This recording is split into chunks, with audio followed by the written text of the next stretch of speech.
Thank you, Liam. Thank you for that introduction. And thank you all for coming. I'm quite impressed by this big hall that you managed to fill. As I'm sure you're well aware, people all too often act in ways that are detrimental to themselves, to others, to society at large. They fail to maintain a healthy diet, they don't exercise enough, they drink, they abuse drugs, they don't wear seatbelts, they drive under the influence, they text while driving, they do all kinds of silly things, but they litter, they don't recycle enough, and so on and so on. Now, as you probably also know, it is not easy to change these kinds of behaviors. If it were easy, we wouldn't see so much of it. So what I'm trying to do today is to give you a sense of my own approach to behavior change. But before we do that, let me just start my presentation here. Before we do that, let me mention how behavior change is often approached. When people try to understand the change behaviors of this kind, often they rely on, focus on education as the means to do it, and the information that is conveyed in education. So let me give an example of the typical behavior change intervention. This was done in Nigeria with high school students. The behavior of interest was condom use, so they were trying to prevent the spread of AIDS and to provide an intervention that would encourage the students to use condoms. The intervention itself consisted of a 6-week educational campaign. There were 6 sessions over 6 weeks that dealt with the transmission and prevention of AIDS. It was done through lectures, films, role-playing, stories of various kinds, and so on. Okay? And then they had a control group, an intervention control group, and people compare and see the effect of the intervention. Now, first of all, what we can see is that the intervention had a significant and pretty large effect on information, on the knowledge that people gained. So in the intervention group, you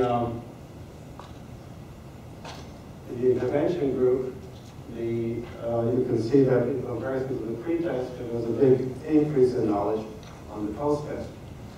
And in the control group, there was no change. Trying to get this pointer to work. All right.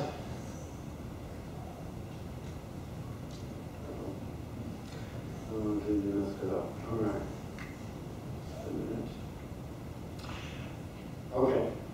But the question that we are really interested in, did it change behavior? No change in behavior in the control group, we wouldn't expect it. And there was no change in behavior in the experimental group either. There was a slight difference between them, but that existed prior to the intervention. So the intervention itself didn't have any effect on behavior, even though it did increase knowledge. And this is a fairly typical finding when you do these kinds of interventions. Now, should increased knowledge lead to behavior change? If you look at the literature, you find that just simply looking at the relation, the correlation between the amount of knowledge people have and whether they engage in appropriate behavior, that correlation is virtually non-existent. Here's the conclusion that was reached by a couple of investigators who reviewed the literature. It said that many research efforts examining the relation between knowledge about AIDS and preventive behavior suggest overwhelmingly that this relation is deep in our existence. In the area of AIDS prevention. And more generally, knowledge has been consistently shown to be non-influential in predicting behavior. So if there's no relation between knowledge and behavior, then why should an increase in knowledge produce a change in behavior? Now, why is it that that knowledge doesn't seem to predict behavior?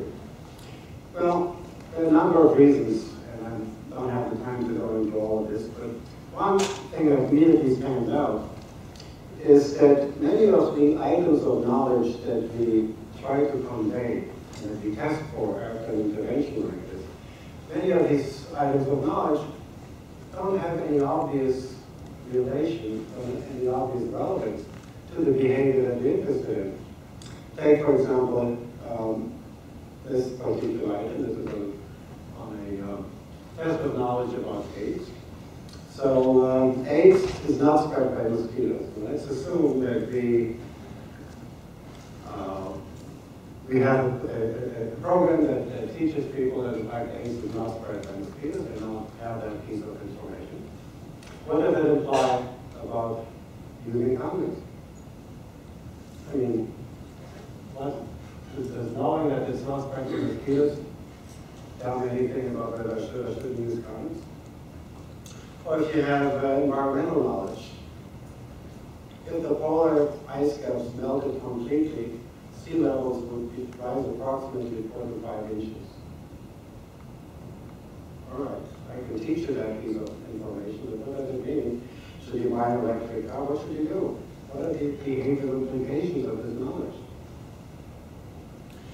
So there's no really good reason to expect that just providing information, making people more knowledgeable, will necessarily influence behavior. Now, I'm not trying to say that knowledge is irrelevant. And obviously we do want people to be well informed. But it doesn't follow that if they are well informed, they will engage in the appropriate behavior. The kind of information that we provide is important. You know, to provide information in these educational campaigns that information is actually relevant to the behavior and that would be supportive of performance and behavior. And most educational campaigns don't do that. And the second approach that people often take is to look at sort of broad attitudes and values. So the idea here is that if we could just convey the value of certain kinds of behavior, so let's say in the environment, if we could make people aware of problems related to climate change and so on, or pollution, and so make them more concerned about the environment, change their attitudes towards protecting the environment, that would translate into appropriate behaviors in relation to the environment.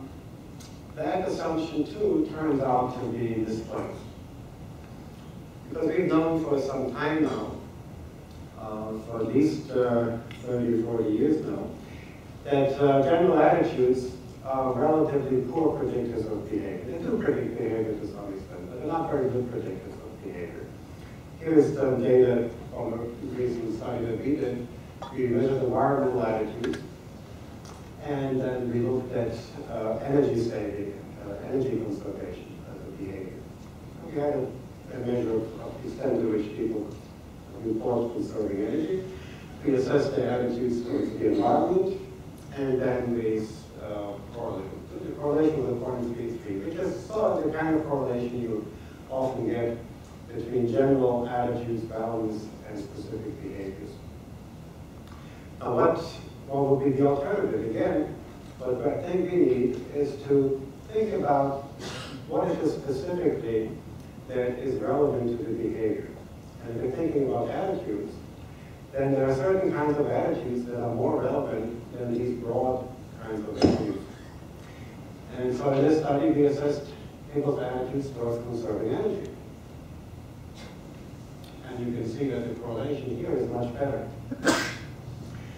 So again, the point I'm trying to make is that interventions that are to be effective, interventions will have to focus on the behavior of interest. And whether that means we have to provide people with information, knowledge that is relevant to the behavior, or change the attitudes that are relevant, but we have to focus on the particular behavior that we're trying to change. And this is,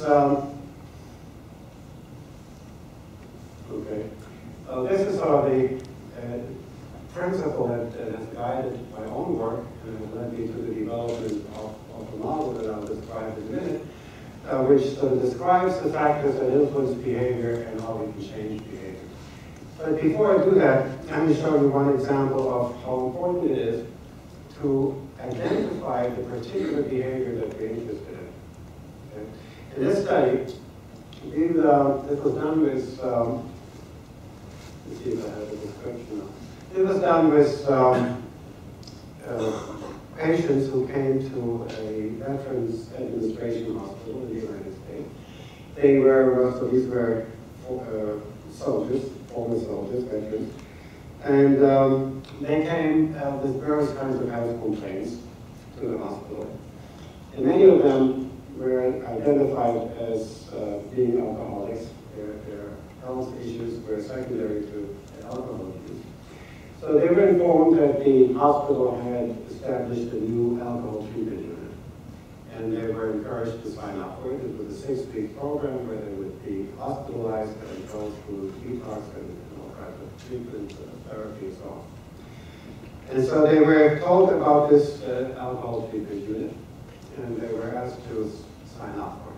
The control group, that's all that happened there. They were informed about it, and were asked to sign. And you can see that about 48%, almost half, agreed to join the unit. Then there was an intervention group that consisted of a persuasive communication delivered to a group of these people by the director of that alcohol treatment unit. So the 15-minute talk in which the director emphasized that if they continue to drink alcohol, all kinds of terrible things were going to happen. That they would, their physical and mental health would deteriorate, their relationships with family and friends would deteriorate, they would have problems at work, and so on and so forth. And so at the end, they told, therefore, we encourage you to sign up for the alcohol treatment unit. Right. So what this intervention did, not only was it ineffective, it actually discouraged them. It made it less likely that they would sign up. Now, why is that? And you ask yourself, what happened here? Well, what's the behavior we're trying to change in this case? What are we trying to get these people to do? We want them to sign up for the alcohol treatment unit. Right? But what's the behavior that the message talked about? It talked about continued drinking. Right? And these are different behaviors. Now, ultimately, of course, we would like them to stop drinking or reduce the drinking. But the immediate target of the intervention should be to get them to join this alcohol treatment unit. And the message has nothing to do with it. It's not corrected. And so what did they take away from this message? They basically is, well, you know, I know I have a drinking problem. I know that my health is being affected by it. This is nothing new. I've been, you know, work. I've suffered from this. I've been having problems for a long time. If that's what this alcohol treatment unit is about, to tell me how bad drinking is, I don't need it. I've gone through that before. So they were actually told that this alcohol treatment unit wasn't going to do anything for them. Now we did have two other conditions in this experiment where we actually focused on the behavior of interest. And one of these conditions we told the director in his message in the persuasive appeal talked about what would happen if they did not join this treatment unit. And all these terrible things like deterioration of your physical and mental health, your problems with your family and with your employer and with your friends. All of these things would happen if you did not join this alcohol treatment unit. And then we had a final condition where it was turned around and it said, if you do join this unit, then all kinds of good things are going to happen to you. You'll have better mental and physical health, better relations with your family and friends and so on. And so that's the positive appeal, and this is the negative appeal. And they both were quite effective in raising the percent of people who signed up. All right, so here's the thing then. We have to focus on the behavior, be very clear about what behavior we're trying to change. change, and whatever information or persuasive appeal that we provide has to be focused on that particular behavior. So the theory of planned behavior tries to do that, and as Leon has mentioned, it has been widely applied to a whole host of different behaviors.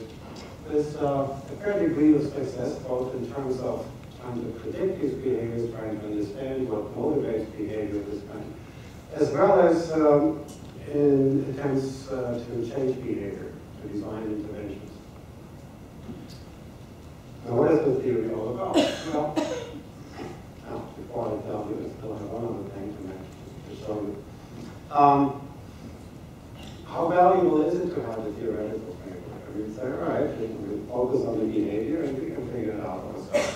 Is it important to have some kind of a conceptual framework, a theory to guide our thinking about it? Here, this is a meta-analysis that was done recently, just a review of the literature, on internet-based interventions. There were 85 of those. And you can see many of these interventions had to do with physically, like getting people to be more physically active, to diet, to reduce weight, to lower the alcohol consumption, to stop smoking. And these are the effect side, is simply meaning how strong of an impact that the intervention had on the behavior. And they did have, on average, these interventions did influence behavior. But what was more interesting was they compared those interventions that had been based on some kind of a theory, as opposed to interventions that were done on some intuitive basis, without any theoretical guidance. And what you can see here is that the first thing that they found was that, yes, the theory-based interventions were more effective. And secondly, that among those theories, there were three that dominated: the theory of planned behavior, the trans-theoretical model, social cognitive theory, but we're also familiar with it. And the theory of planned behavior was by far the most effective theoretical framework for designing these interventions. And I can tell you what this theory is. We start out with the behavior. We define the behavior very clearly to make sure that we focus on the behavior's interest. And the assumption is that the immediate antecedent of the behavior is the intention to engage in the behavior. So the next question is, well, what determines these intentions? And according to the theory, there are three kinds of considerations that people have when they consider engaging in the behavior. So one, I should mention too, is that people will carry out their intentions to the extent that they can control the behavior. If they lack control, they won't be able to implement the intention. But what determines the intention? Well, there are three kinds of considerations. One has to do with the likely consequences of the behavior. What do people think will happen if they did perform the behavior? Positive things follow, the negative things follow, how likely the positive or negative things will follow. If you take what these kinds of beliefs, and called behavioral beliefs, you look at the totality of these behavioral beliefs, they produce a favorable or unfavorable attitude towards the behavior, which then impacts the intention. So the first thing we have that we would consider is how favorably are people inclined? Do they have a favorable view or an unfavorable view with respect to the behavior, not these more general attitudes that people are often interested in. These are attitudes focused on the behavior. The second kind of consideration has to do with perceived normative pressure. What do people who are important to me think I should do?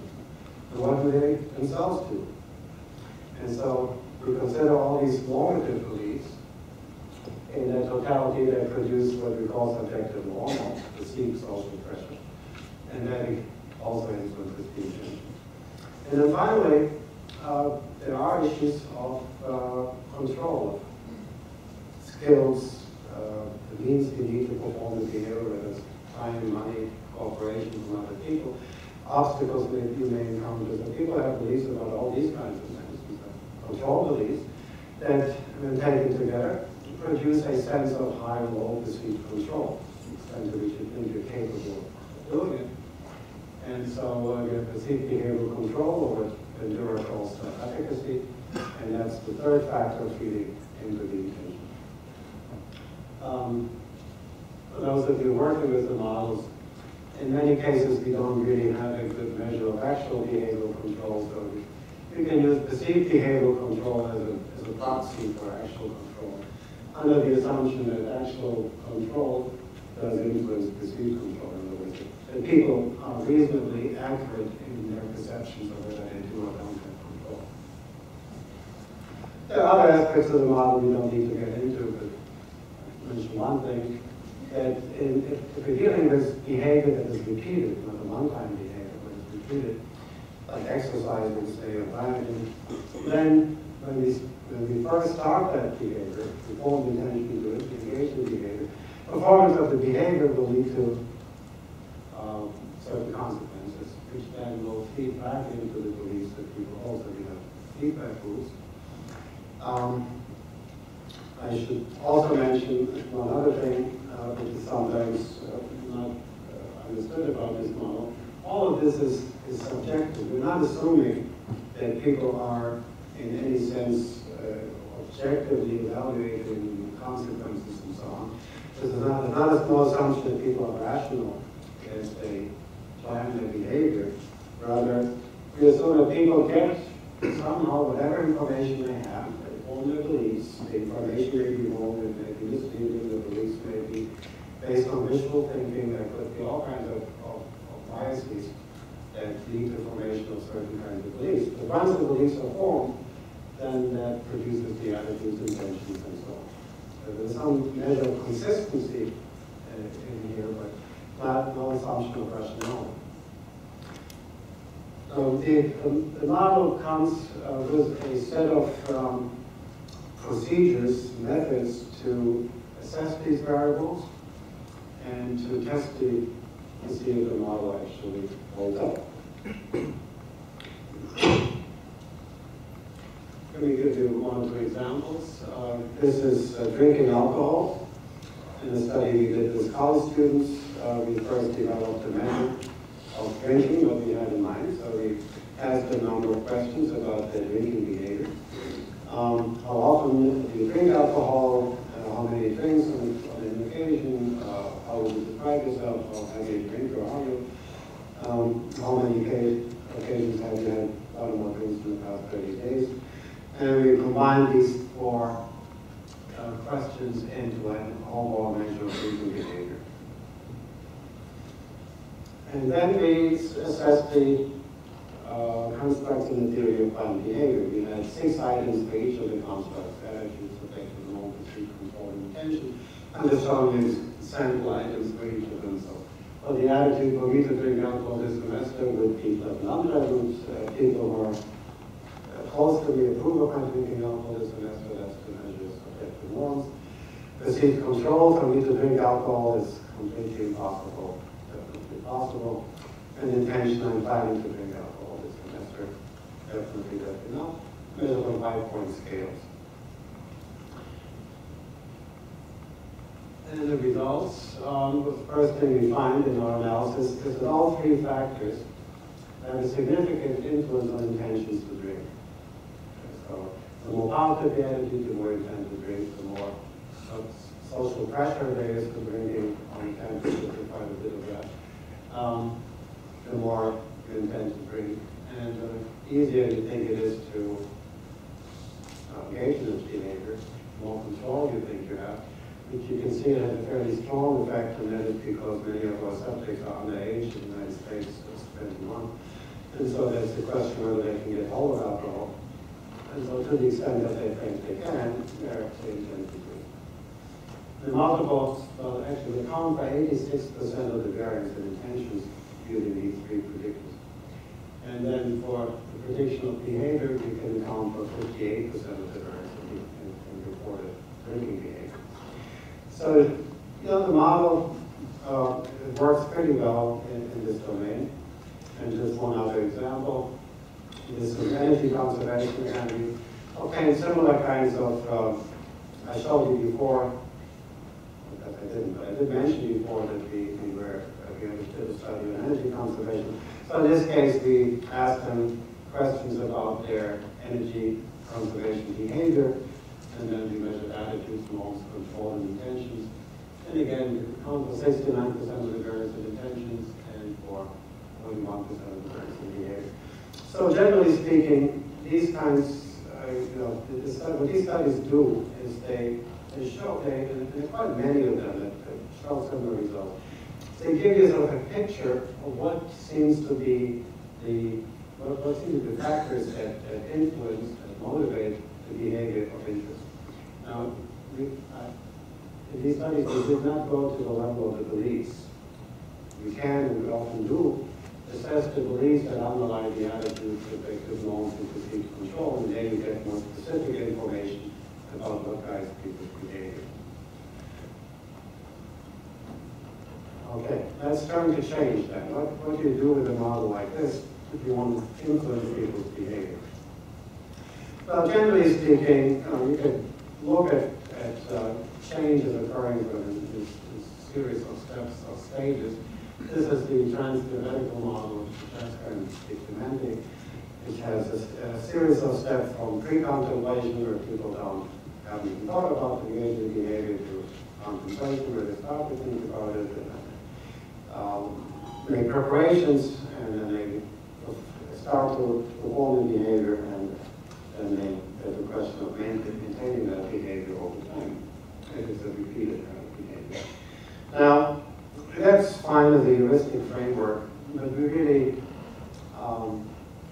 we don't need to go into that much detail in terms of the stages of change. And in fact, there's no good evidence to show that dividing the process up in so many stages is particularly useful. The important distinction to make is between what I call motivation and implementation. And so we have to motivate people to engage in the behavior if they're not so motivated. And then once we do get them motivated and they form the intention to engage in the behavior, then we have to make sure that they actually implement the intention. So we talk about both of these elements a little bit.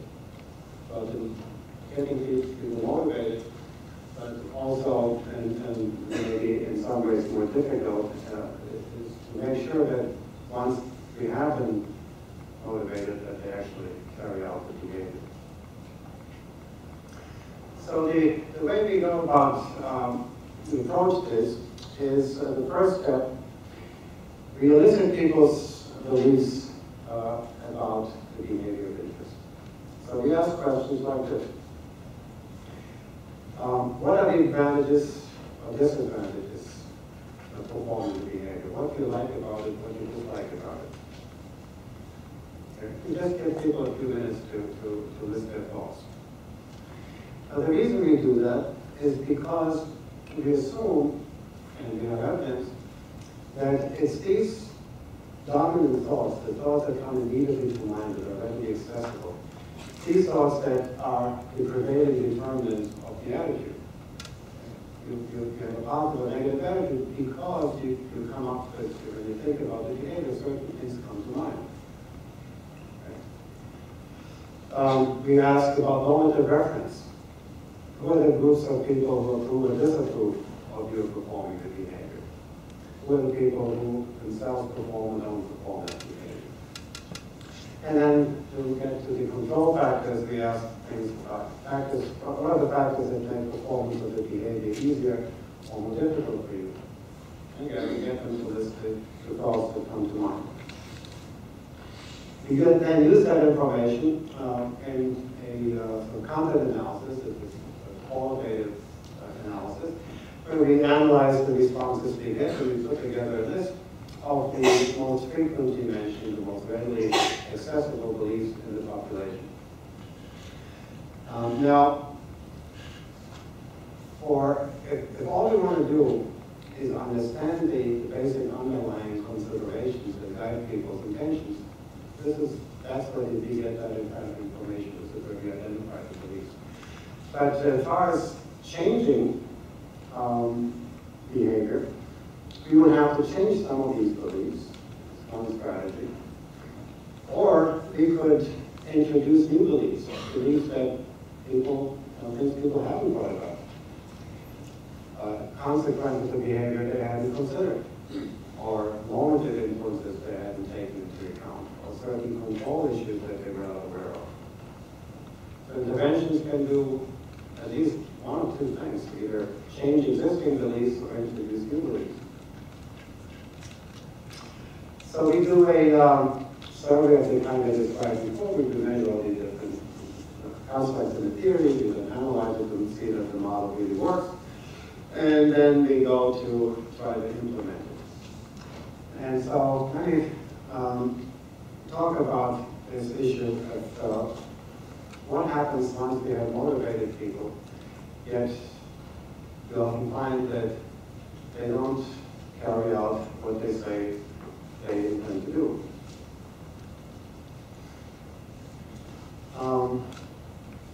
First of all, what is do intentions in fact lead to behavior? Well, we know that there's a very good correlation between intentions and behavior. This is the result of a meta-analysis of 422 studies that looked at the relation between intentions and behavior.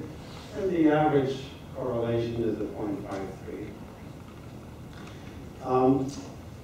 But that's just a correlation. What would happen if we actually changed intentions? Would behavior change follow? There's evidence on that too. There are fewer studies, there are 47 studies in this meta-analysis. And so in all of these studies, the intervention actually changed intentions. And the average effect size was a 0.66. Then they looked at how much change was produced in behavior as a result of changes in intentions. And there was again a highly significant effect, but a weaker effect, which suggests that there is some slippage. And we can have a very strong impact on intentions, yet the impact on behavior is smaller. Here's some examples of what happens. This is a summary of results for the 6 studies in the health domain. Studies dealt with 2 dealt with counting years, 2 with cancer screening, and 2 with exercising. And what you see is that when people say that they don't intend to perform these behaviors, they don't. It's not an issue. Very few change their mind. But those who say that yes, they do intend to perform these behaviors, only about 50% actually do. And so there are all kinds of reasons for why people don't carry out their intentions. Let me mention a few. One is simply forgetting. On the intention, I have to kind of carry it forward, what is sometimes called prospective memory. And I have to be, the intention has to be activated at the time when the behavior is to be performed. So if I intend to make a doctor's appointment to have a screening done, oh, this slips my mind and I want to do it. There are ways to try to overcome it. You can think of it yourself. There are doctor's offices will send out reminders, you get phone calls, you get text message. But there's one sort of interesting method that's been developed. It's known as an implementation intention, which adds an element to the intervention. So you have the intervention, you get people to form an intention, they say, yes, I intend to do this. And I say, all right, tell me where, when, and how you will do it. And so they are asked to form a specific plan. And that tends to greatly increase the implementation, even without any further reminders. This is an example of a study that Sheeran or Bell did. They went into a company, this was done with women employees of the company. All the women intended to get a cervical cancer screening, and they had gone through some education and program to encourage them to do that. So they all intended to do that. But in one group, there was no implementation. And she just said, yes, I intend to do this, but no specific plan. 69% actually did get the screening. And the other condition, they asked them, all right, you intend to get the screening, when, where, how are you going to do it? And in that condition, almost everybody, 92%, got the screening. So we want to be sure that our intervention is effective. And if you're concerned that people might simply forget about the behavior, carrying out what they intended to, then having this implementation intention can make a difference. But that's a relatively simple case. It gets more difficult.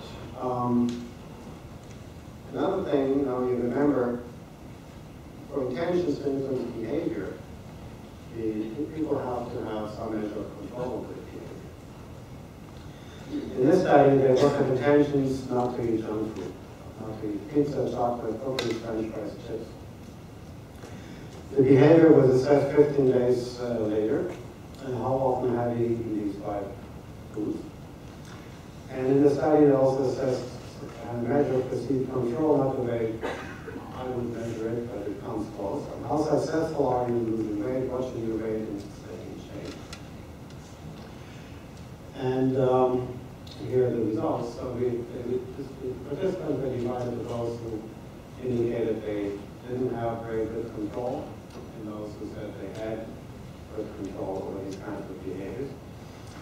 And so those who were in the diet, you can see that the intention-behavior correlation was very strong only for those who had a high degree of control. Those who didn't, the intention didn't predict it. It was less of a difference for people not in the diet who were, that they were trying to avoid these kinds of foods. It was less relevant for them. All right, so not only do we have to get people to the point where they tend to engage in the behavior, we have to make sure in some way that they have the control to do it and that they perceive the fact that they have control over the behavior. Another reason why people can change their minds. By measuring the intention now, and the behavior is performed 2 or 3 weeks later. So all kinds of things can happen in really trying to change the intention. And so in general, you can sort of think of the question of how stable are your intentions of, in some cases, people may have established very firm, stable intentions that don't easily change over time. And in other cases, people's intention may be rather tentative and it can easily change. So in this study, Sheeran and his associates, what they did was to assess students' intentions to study over winter break. But before the winter break, they assessed the intentions twice. And it was 5 weeks apart prior to the break. They did that so that they could see how stable the intentions were. And so they could divide the people up into those who had stable intentions and those who had unstable intentions. The overall, for total sample, the correlation of intention behavior was rather modest, 0.38. But they did an analysis where they looked at the correlations for these different subgroups, those with stable intentions. And those who had stable intentions, the intentions predicted very well. For those whose intentions were rather unstable, they didn't. So that makes sense. I mean, if people change their minds, then they won't engage in behavior. Finally, a 4th reason, which may not be quite as obvious, but which is it's a lot more difficult to do something about. When we measure intentions, attitudes, all these constructs in the theory, the responses we get us sort of to a hypothetical situation. And say, well, what do you think you will do?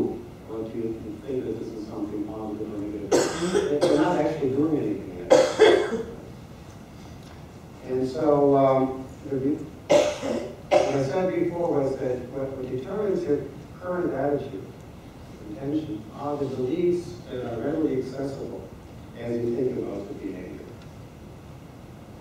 So when I measure your attitudes and intentions on whatever happens to come to mind in relation to that behavior during that measurement time, that's what will influence your response. When you go into the actual behavioral situation, the real situation, very different things may come to mind, things you hadn't thought about when you fill out a questionnaire. And then your attitude in that actual situation may be quite different from the attitude that you measured with the questionnaire. So let me give you an example. We did a study that came out of some interest we had in contingent evaluation, but I can describe it very simply to you. We brought students together in groups, small groups, and we told them that we were interested in whether people would be willing to make a donation in this particular study, an $8 donation to a university scholarship fund for these students. It's a worthwhile cause, and in general, people would certainly want to support it. But, you know, $8 for a student, it's a fair amount of money. So the question was, would they be willing to do this? They were told that this was just disinterested in whether their willingness to pay, to make that contribution. They wouldn't actually have to pay anything. But we had told them, please respond the way you would as if it was for real. So we had them in these small groups. We said, we're going to take a referendum. If the majority of the group votes yes, everybody would have to pay $8. You won't actually have to pay, but that's the idea. And so about 70% voted yes in the referendum. And said, okay, we're going to now take a second vote. This time it's for real.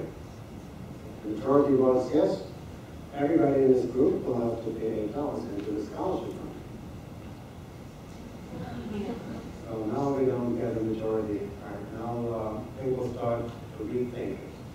So nothing has changed, really. Right? We asked them in the first instance, vote as if it was for real.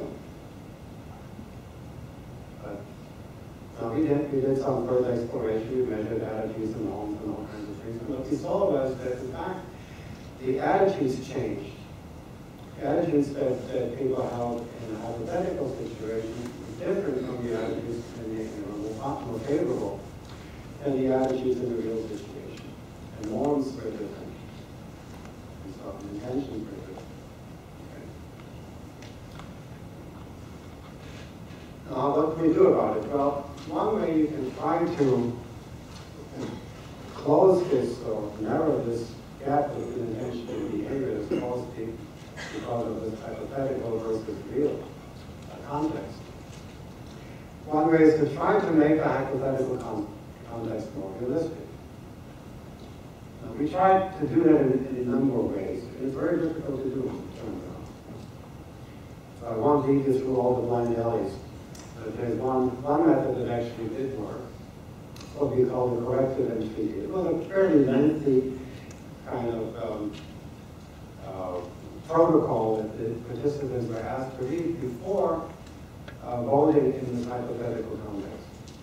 Okay, so they were told that there is a hypothetical bias, we told them, that people tend to vote yes because it's a worthwhile cause, but it's hypothetical, but when it comes to actually paying, people don't know. We explained to them that discrepancy. We explained that this is simply the desire to support a worthy cause.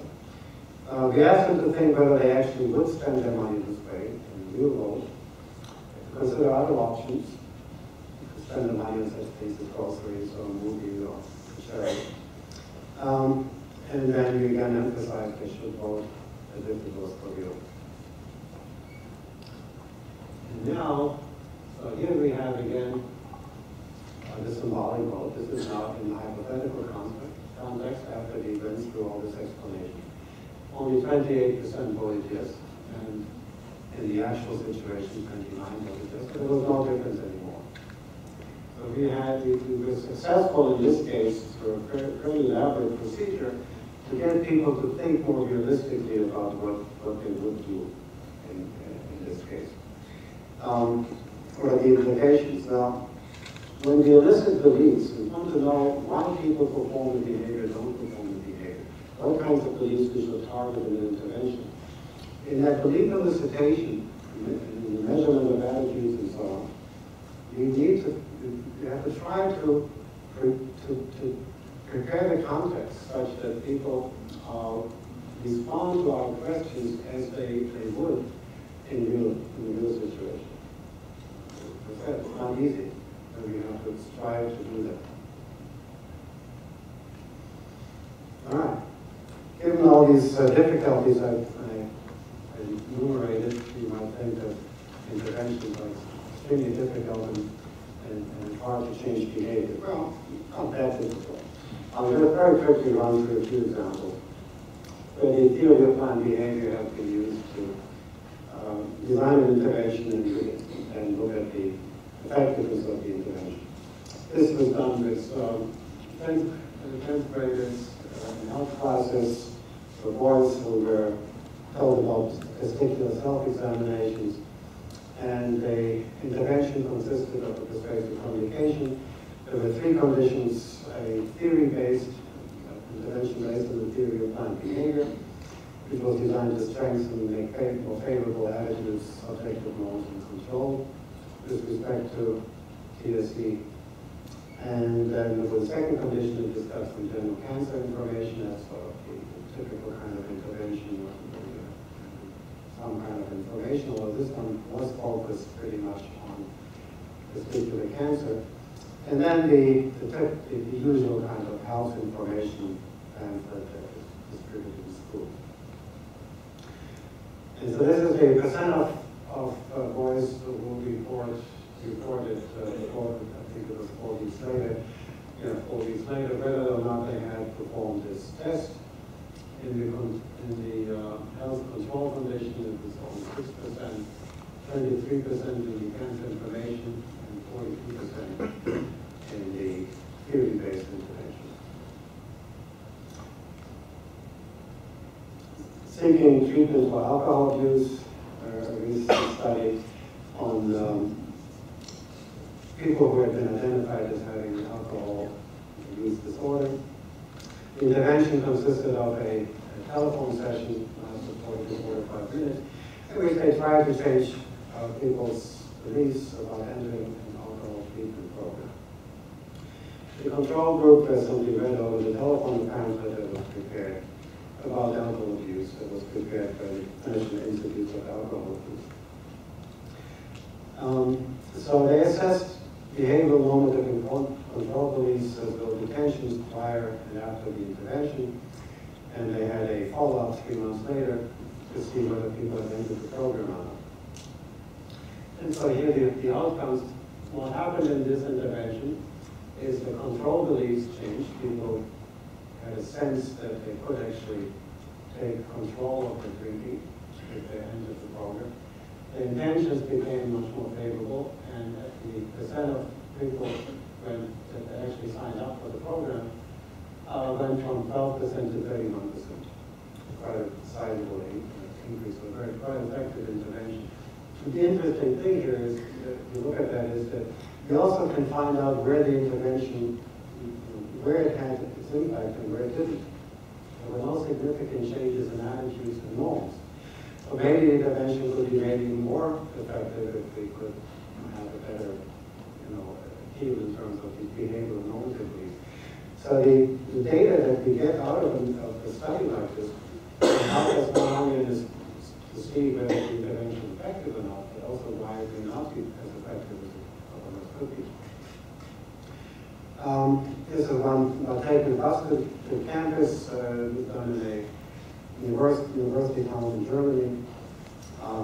The intervention, what they're trying to do was to get people to take the bus rather than the cars to get to the campus. And the intervention consisted primarily, there were other elements to it, but primarily of a prepaid semester bus ticket. So as part of their tuition, students would pay a fee that would then allow them to use the public transportation without payment. So we had a period where this whole issue was being discussed on the campus, the students voted on it, they approved it, it was instituted, and so a week later we came back to see what the effect of the intervention had been. So we had the initial measurement in 1994 and a year later. And here you can see all the components of the theory changed. Attitudes became more favorable, norms and so on. Intentions increased. And ridership on the bus doubled from before to after the intervention. Healthy eating. These were people 65 or older. They reported on their healthy diet on 10-point scale. The intervention consisted of an age-based filter based on the theory of planned behavior. It targeted intentions and perceived control. So basically what they're trying to do is to get people to form the intentions, but also get them to see that they can actually do this. And the control group was simply a survey about patient satisfaction. And so here we have perceived control, you can see became much higher. Intentions became more positive, and behavior changed considerably as a result of this. It's a self-reported behavior, whether they maintain a healthy diet. Well, let me conclude then. I think a focus on the general information and broad attitudes is rather unproductive. I just told you that those kinds of factors don't predict behavior very well, and interventions designed to change these kinds of factors are not particularly effective. What the theory of planned behavior does, it provides a framework, or a conceptual framework, that allows us to predict and explain current behavior. It allows us to identify behavioral normative and control beliefs that we can target an intervention. And it allows us to evaluate the success or failure of the intervention.